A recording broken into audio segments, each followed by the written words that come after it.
Rover ने चांद पर ऐसा क्या देखा जिसे देखकर दुनिया भर के वैज्ञानिकों के होश उड़ गए? क्या चांद पर मिल गई एलियन की दुनिया? चंद्रयान ने फिर से भेज दी रहस्यमयी तस्वीर। आज दुनिया भर के सभी देश, रूस, चीन, अमेरिका और भारत, सभी एक के बाद एक चांद पर जा रहे हैं। आखिर चांद पर ऐसा क्या है जिसके लिए सभी देश मून मिशन कर रहे हैं? चांद पर ऐसी कौन सी बहुमूल्य वस्तुएं छुपी है जिसे पूरा देश खोजने में जुटा है? इन्हीं सब रहस्यों से पर्दा उठाने के लिए हमारा चंद्रयान 3 भी चंद्रमा की सतह पर पहुंच चुका है और प्रज्ञान रोवर 3 दिन से चांद की जमीन पर रिसर्च कर रहा है। रोवर ने अपने रिसर्च के दौरान बहुत से रहस्यमयी खुलासे किए हैं और बहुत सी ऐसी भयानक तस्वीरों को अपने कैमरे में कैद किए हैं। आज हम चंद्रमा के उन तमाम रहस्यों से पर्दा उठाएंगे और उन सभी तस्वीरों को देखेंगे जो चंद्रयान ने अपने कैमरे में कैद किए हैं। लेकिन उससे पहले हमारे इसरो के वैज्ञानिकों के इस महान कारनामे के लिए वीडियो को लाइक कर दीजिए और कमेंट में जय हिंद लिख दीजिए। 41 दिन के लंबे सफर के बाद हमारा चंद्रयान 3 पृथ्वी से लगभग 3,84,400 किलोमीटर दूर चंद्रमा की धरती पर कदम रख चुका है और रोवर लैंडर से बाहर आ चुका है। रोवर लैंडर के 8 मीटर के दायरे में चंद्रमा की धरती पर रिसर्च कर रहा है। रोवर वहां पर जो भी रिसर्च करता है उसकी जानकारी लैंडर को देता है और फिर लैंडर उन सभी जानकारियों को धरती पर भेज देता है। लेकिन अब सवाल यह कि आखिर चंद्रमा पर इतनी रिसर्च क्यों की जा रही है? सभी देश अपना मून मिशन क्यों भेज रहे हैं? क्या आने वाले समय में चंद्रमा पर जीवन संभव हो सकेगा? क्या चंद्रमा पर भी हमारी पृथ्वी जैसे खेती होगी? हमारा विज्ञान कहता है कि अभी चांद पर इंसानों के रहने लायक वातावरण नहीं है, लेकिन नासा के वैज्ञानिकों का कहना है कि आने वाले समय में चांद पर जीवन संभव हो सकता है। चंद्रमा से जुड़ी कई हैरान करने वाली जानकारियां सामने आई हैं। दावा किया जा रहा है कि चंद्रमा की मिट्टी में बहुत से कीमती और दुर्लभ खनिज पदार्थ मौजूद हैं। चांद की सतह पर पानी होने के भी सबूत मिल चुके हैं। वैज्ञानिकों का मानना है कि अगर ऐसे ही रिसर्च आगे बढ़ती रही तो एक दिन हम चांद पर जीवन भी खोज लेंगे और भविष्य में चंद्रमा पर जीवन बसाने का सपना पूरा हो सकता है। जब से नासा ने चंद्रमा की धरती पर कदम रखा है तब से चंद्रमा पर दुनिया बसाने की बात चलती चली आ रही है। लेकिन चंद्रमा पर दुनिया बसाना इतना आसान भी नहीं होगा, क्योंकि पृथ्वी से चंद्रमा पर जाकर बसना बहुत ही खर्चीला होगा।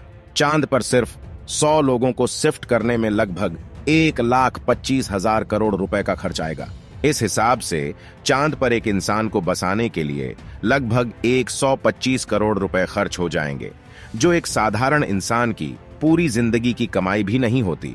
तो क्या आप 125 करोड़ रुपए खर्च करके चंद्रमा पर बसना चाहेंगे? आपको बता दें, चंद्रमा पर हमारी पृथ्वी जैसा कोई वायुमंडल नहीं है। अगर वहां पर किसी भी तरह से जीवन संभव हो भी जाता है तो वहां पर रहना बहुत ही मुश्किल होगा, क्योंकि चंद्रमा पर हमेशा बड़े बड़े उल्कापिंड बहुत ही स्पीड से गिरते रहते हैं।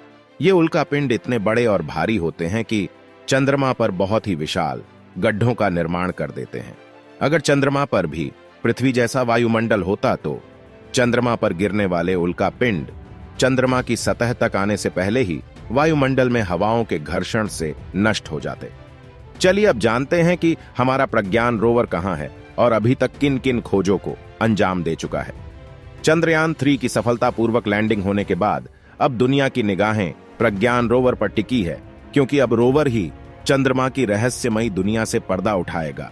धरती से चंद्रमा तक की दूरी तय करके चंद्रयान 3 का विक्रम लैंडर चांद के उस दक्षिणी ध्रुव पर पहुंच गया है जो रहस्यों से भरा है, जिसके सच से अभी पूरी दुनिया अनजान है। नासा का दावा है कि चांद की दक्षिणी ध्रुव पर बर्फ है और कई तरह के प्राकृतिक संसाधन भी हो सकते हैं, पर दुनिया अब तक हकीकत से अनजान है। लेकिन अब विक्रम लैंडर के साथ गया प्रज्ञान रोवर इस रहस्य से पर्दा उठा देगा। नासा का मानना है कि चांद के दक्षिणी ध्रुव का बड़ा हिस्सा ऐसा है जहां सूर्य की रोशनी नहीं पड़ती है।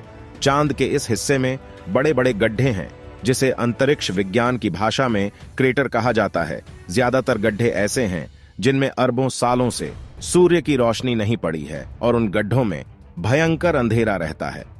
नासा के अनुसार इन अंधेरे गड्ढों में बर्फ जमी हो सकती है, साथ ही एलियन जैसे खतरनाक जीवों का निवास भी हो सकता है। इन गड्ढों के रहस्यों का पता रोवर लगाने वाला है।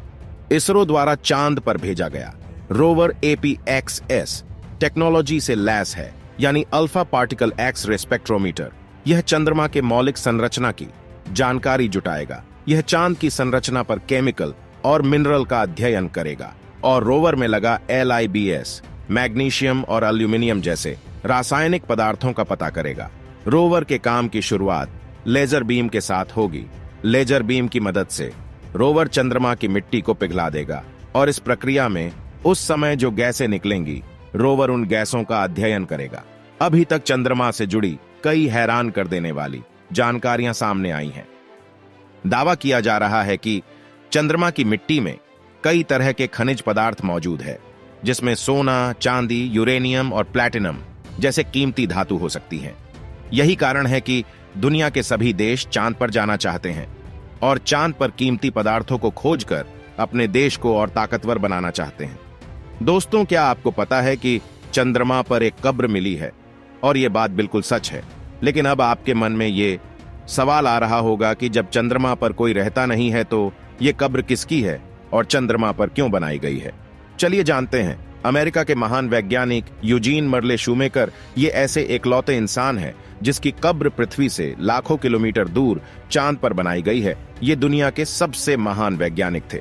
यूजीन मर्ले शूमेकर ने दुनिया के तमाम अंतरिक्ष यात्रियों को प्रशिक्षित किए थे। यही नहीं, यूटा और कोलोराडो में यूरेनियम की खोज भी इन्होंने ही की थी। विज्ञान के क्षेत्र में अभूतपूर्व काम करने के लिए वैज्ञानिक यूजीन मर्ले शूमेकर को अमेरिका के तत्कालीन राष्ट्रपति जॉर्ज W. बुश ने सम्मानित भी किया था। एक सड़क हादसे में शूमेकर की जान चली गई, जिसके बाद नासा की मदद से इनकी कब्र चांद पर बनाई गई। नासा ने यूजीन की अस्थियों की राख को चांद पर ले जाकर दफन किया था। दोस्तों, अगर अभी तक चैनल को सब्सक्राइब नहीं किया है तो चैनल को सब्सक्राइब कर लीजिए। अंतरिक्ष में चंद्रमा धरती का सबसे करीबी पड़ोसी है। पिछले 60 वर्षों में इंसानों ने लगभग 100 बार से ज्यादा मून मिशन कर चुके हैं। सभी मिशन में कामयाबी नहीं मिली, लेकिन इन मिशनों ने चांद को सबसे ज्यादा खोजा जाने वाला जगह जरूर बना दिया। इसके बावजूद भी चांद रहस्यों से भरा पड़ा है, क्योंकि चंद्रमा के दक्षिणी छोर से दुनिया अभी पूरी तरह से अनजान है। अभी तक जितने भी मून मिशन किए गए थे, चंद्रमा के उत्तरी ध्रुव में किए गए थे। पहली बार ऐसा हुआ है कि कोई मिशन चंद्रमा के दक्षिणी ध्रुव पर किया जा रहा है।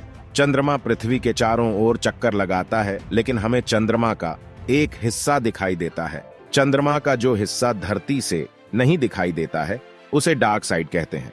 भारत के मून मिशन का मकसद इसी डार्क साइड के रहस्यों से पर्दा उठाना है। भारत से पहले रूस, अमेरिका और चीन ऐसे मिशन भेज चुके हैं जो वहां से चांद की मिट्टी के नमूने लिए और सही सलामत धरती पर आ गए। लेकिन हमारा प्रज्ञान रोवर चांद से कोई भी नमूना लेकर धरती पर नहीं आने वाला है। हमारा रोवर चंद्रमा की सतह पर ही 14 दिनों तक रिसर्च करता रहेगा और फ्यूल खत्म होने के बाद वही नष्ट हो जाएगा। अगर वहां पर कोई बेशकीमती धातु मिलती है और पानी की पुष्टि हो जाती है तो इसरो अपने अगले मून मिशन में मानव युक्त यान को भेजने का प्लान बना सकता है।